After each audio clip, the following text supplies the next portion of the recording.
Shalom, que Dieu vous bénisse. Moi, je suis votre frère Kumbilev. Shalom, ni mwene so Justin, Imana ibahe umugisha.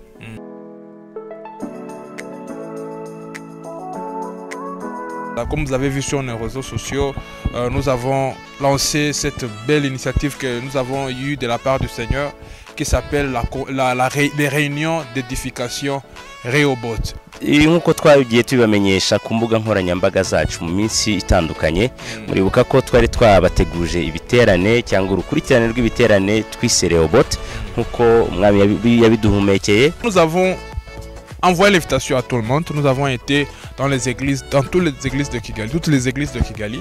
Notamment, nous avons été à Bugesera chez le pasteur Emile, nous avons été à Chukiro chez le pasteur Malachi, nous avons été à Gisozi chez le serviteur de Dieu Balinda, nous avons été chez le pasteur Olivier, aussi chez le pasteur Kumbi ici à Bethesda Tabernacle. Nous avons quand même essayé d'inviter tous les frères de Kigali. Twabashije gutanga ubutumire kuri bene data mu matorero anyuranye mu gihugu ndetse na hano mu mujyi wa Kigali. Uko mwari mubivuze mu kanya, twageze mu Bugesera mu itorero rya mwene data Emile, pasteur Emile, twageze ku Gisozi mu itorero ry'umugaragu w'Imana Rwigamba Balinda, twageze Kicukiro mu itorero rya mwene data pasteur Malachi, ndetse n'ahangaha muri Bethesda Tabernacle ku mushumba Joshua Kumbi.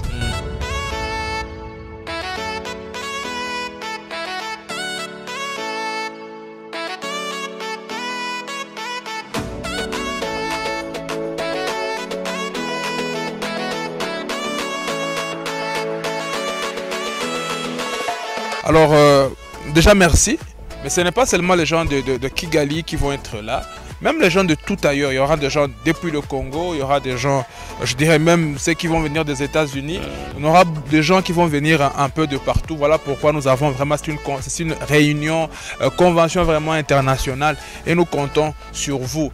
On aura 2 séances, le matin et le soir. Qu'est-ce qui va vraiment se passer? Qu'est-ce que à quoi les gens doivent-ils s'attendre?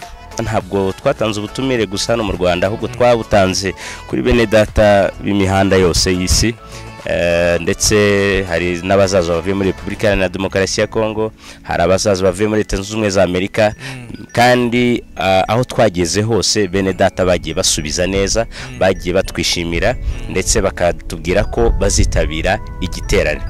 Dushaka no kugira ngo tubabwire ese niki mukwiye kwitega kuri ibi biterane.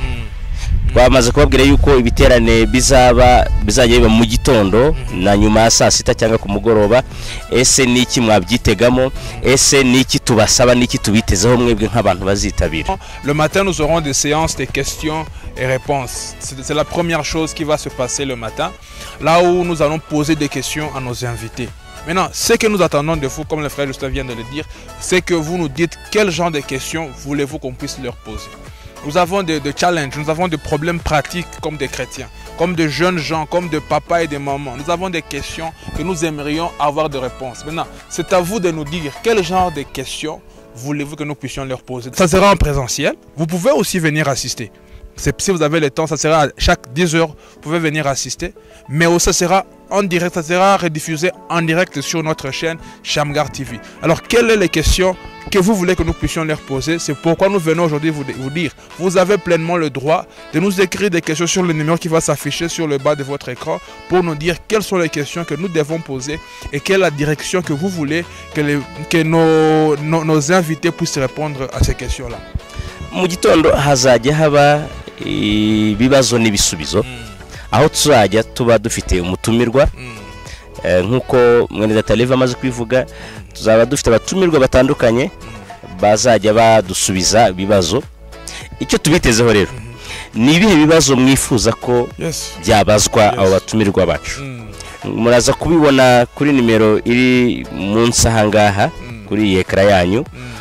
Kuri iyo nimero muzoherezaho ibibazo mwifuza ko bibazwa. Murabizi dufite ibibazo bitandukanye nk'urubyiruko rw'abakristo. Ese ni zihe challenges cyangwa se imbogamizi cyangwa se ibibazo duhura nabyo mwifuza ko abo batumirwa bacu baganiraho cyangwa batuganirizaho? Les réunions d'édification Rehoboth, c'est d'abord pour vous. C'est pour vous et c'est vous qui êtes à l'honneur, vous qui nous suivez sur Shamgar TV.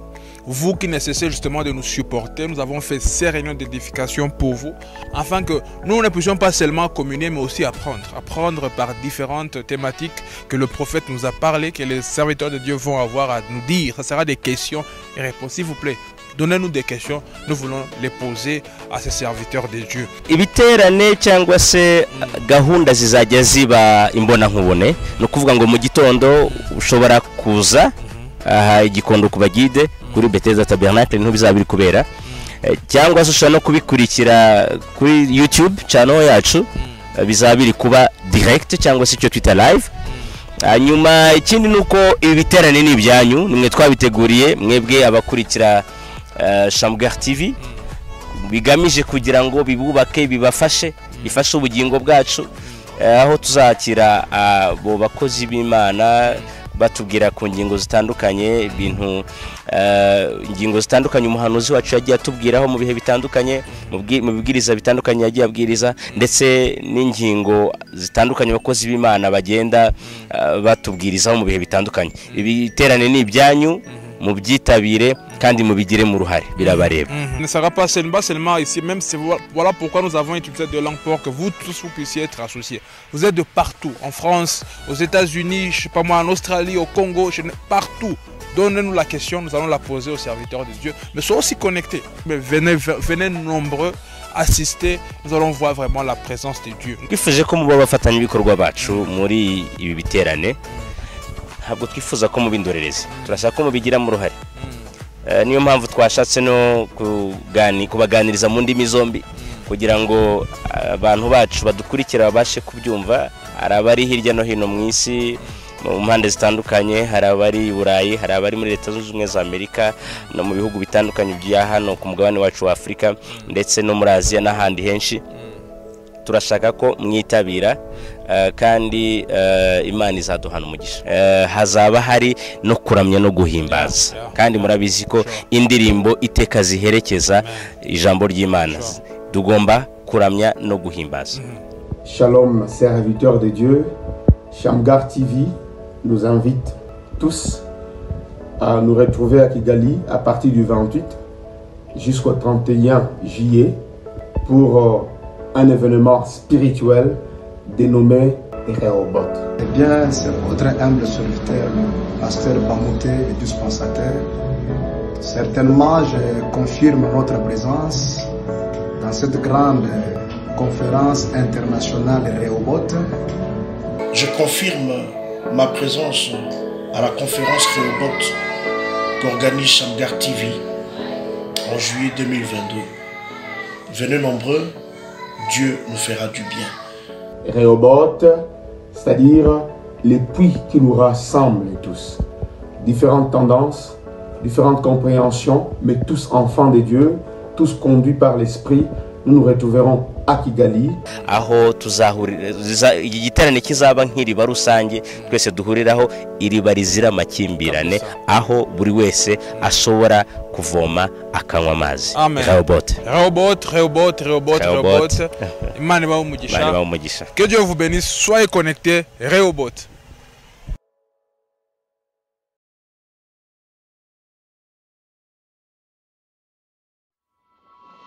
Shamgar TV.